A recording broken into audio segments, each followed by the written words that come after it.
ناظرین کرام، کیا آپ نے کبھی سوچا ہے کہ اللہ تعالیٰ نے مرد کو تو مٹی سے پیدا فرمایا مگر عورت کو مٹی سے کیوں نہیں بنایا؟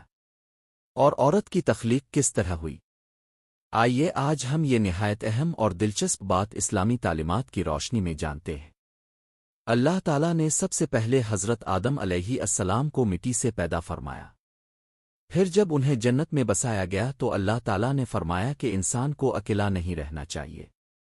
چنانچہ اللہ نے آدم علیہ السلام کی تنہائی دور کرنے اور انہیں سکون دینے کے لیے ان کی زوجہ کو پیدا فرمایا۔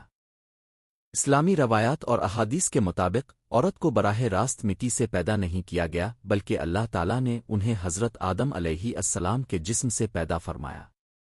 حدیث میں آتا ہے کہ عورت کو پسلی سے پیدا کیا گیا۔ اس میں بہت بڑی حکمت چھپی ہوئی ہے۔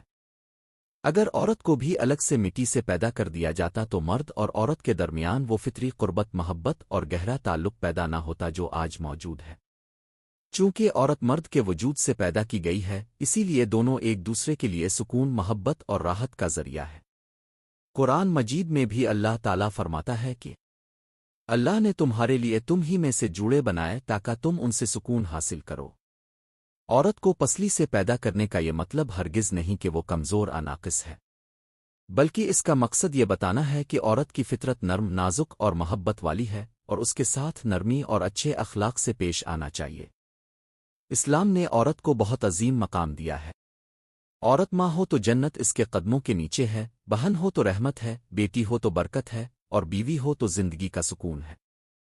آخر میں ہمیں یہ بات سمجھ لینی چاہیے کہ مرد اور عورت دونوں ایک دوسرے کے بغیر نامکمل ہیں، اور اللہ تعالیٰ نے دونوں کو ایک خاص حکمت اور مقصد کے تحت پیدا فرمایا تاکہ خاندان، نسل انسانی اور معاشرہ قائم رہ سکے۔ اگر آپ کو یہ ویڈیو پسند آئے تو اسے لائک کریں، شیئر کریں اور چینل کو سبسکرائب کرنا نہ بھولیں۔